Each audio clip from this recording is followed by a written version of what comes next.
Hey guys, Tim Play here, and this is going to be a video just my feelings and thoughts on Marvel vs. DC as far as their cinematic universes in the wake of Batman vs. Superman and its very mixed reviews,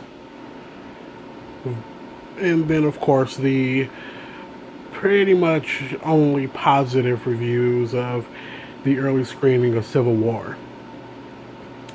Now,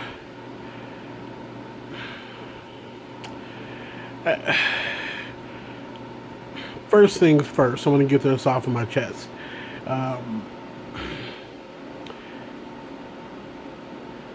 Fans of Marvel, DC, whatever, obviously they feel strongly about that product. Now,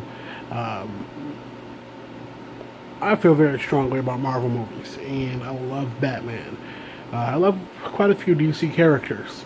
I don't know as much about all the DC characters as I do Marvel characters, but Batman, Wonder Woman, those are my top two. Also like the Green Arrow. I like the Teen Titans, Blue Beetle, even some of the villains. I mean, Joker. But Marvel comics just appealed to me more growing up. The heroes seem to appeal more to kids or younger people. And so, Spider-Man is a big deal for me. And up until uh, the 2008 Iron Man movie, Spider-Man was my favorite Marvel character. After that, it migrated towards Iron Man. I just love the job Robert Downey Jr. did in portraying the character. And, you know, even when I went back to read the Civil War story arc in the comics, I found myself siding with Iron Man. I mean, it's tough.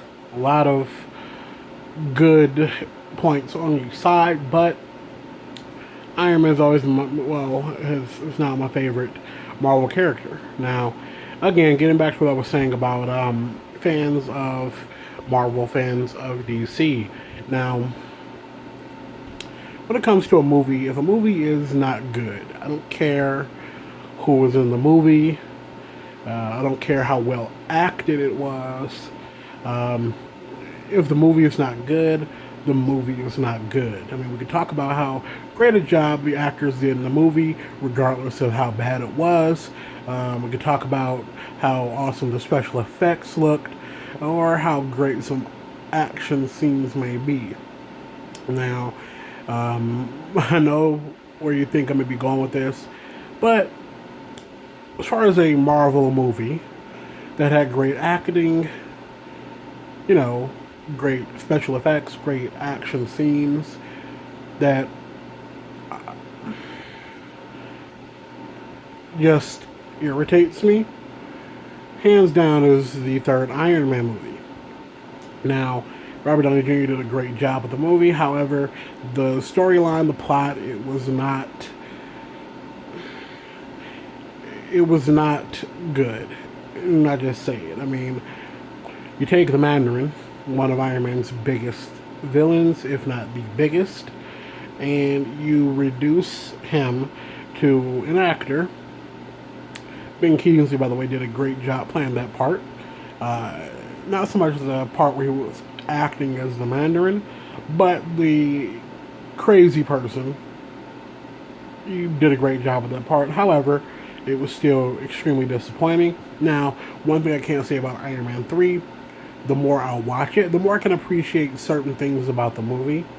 But overall, clearly, in my opinion, is the weakest Marvel movie. And, I mean, I don't say that in a way where it was a weak movie or weakest of the movies, but still great. No. The huge disappointment for me.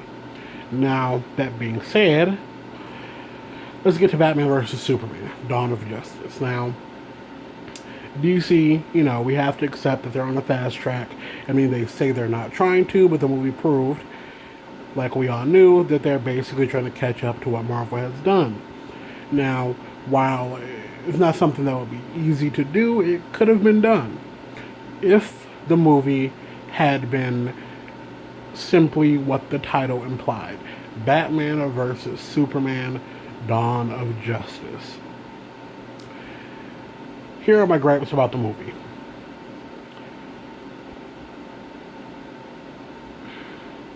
Ben Affleck does a great job playing Batman. I mean, I don't get why people say he's the best Bruce Wayne in Batman. He wasn't in the movie that much to definitively say he was the best. However, he did a great job. And I mean, when I found out he was cast, I was saying this is the worst idea ever. All I could see was Daredevil and how terrible that movie was. But he did a great job. Now, Superman has always been probably my least favorite comic book hero ever since I was 5 years old, which I'll get into the reason why in another video, but for the sake of time, the issues I had with the movie were, for all of the brief action sequences that were great that we got with Batman, the warehouse scene that they show pretty much the entire thing in the trailer, even the fight between kind of Batman, Superman, and Wonder Woman against Doomsday, had parts that I really liked, but the fact that the movie, being 2.5 hours long, tried to cram 5 different movies into one movie, and then didn't even complete any one of those plot points fully, ruined it for me. I mean, you don't find out how Lex Luthor knows what he knows. How does he know Batman is Bruce Wayne? How does he know Superman is Clark Kent? The movie doesn't explain that to us. He just knows. And okay, alright, that's a minor gripe, because, it's a comic book movie, and, you may not think we should take it that seriously. However, if there's one thing DC is doing with these movies, are making them very serious, which I don't mind a dark tone of the movie. I really don't. It doesn't bother me. I'm not a huge Superman fan, so a lot of the issues that Superman purists have with Superman, I don't really have it. I enjoyed that Superman killed Zod at the end of Man of Steel, because he was going to kill that family. I understand he killed a person. However, it's not like it was in cold blood. It was a fight. He did it to protect the family. Now, if he'd let that family die, just think how much angrier people would be. But anyway, I digress. Getting back to Batman vs. Superman, in this movie, you had so many plot points. I mean, they basically just made Superman, and Lois Lane for that matter, just plot points. Warner Brothers and DC knows people love Batman, so that's what they were basically trying to sell us on. However, we didn't get that many scenes with Ben Affleck as Batman. We didn't.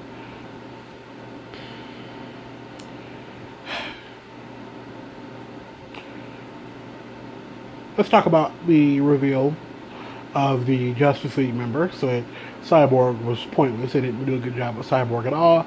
Flash coming to Bruce from the future was awesome. However, they didn't explain who that was at all, and the audio on that part was terrible.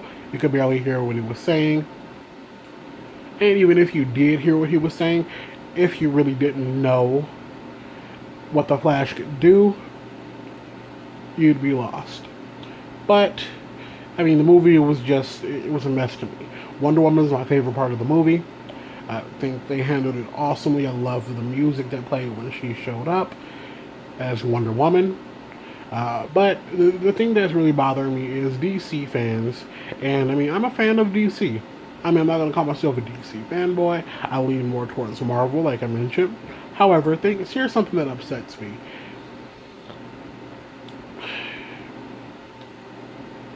Just because critics panned Batman vs. Superman and are praising Captain America Civil War doesn't mean there is bias. I mean, even if you love Batman, Superman, Wonder Woman, there are flaws with Batman versus Superman. A lot of flaws with the movie. You have to admit it.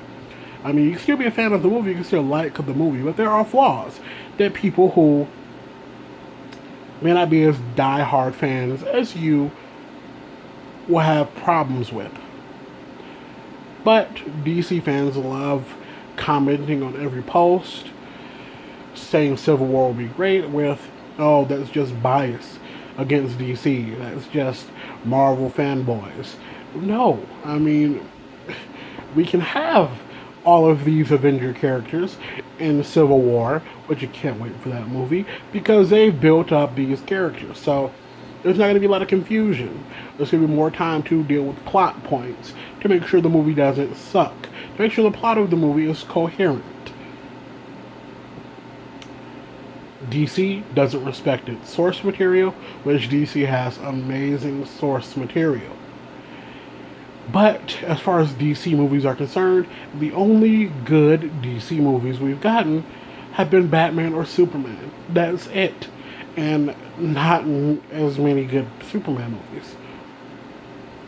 So, DC fans want to be upset with Marvel fans. They want to be upset with critics. No. Should be upset with Warner Brothers and DC for making you wait until 2016 to see Wonder Woman on the big screen. To see Cyborg, The Flash, Aquaman. It's not Marvel's fault. Excuse me. Marvel gave away its biggest characters. Biggest character, Spider-Man, went to Sony. Second biggest property, X-Men, went to Fox, along with Fantastic Four. They didn't have rights to Daredevil, Ghost Rider. Not that Ghost Rider was a big character, but they didn't have rights to a lot of their characters.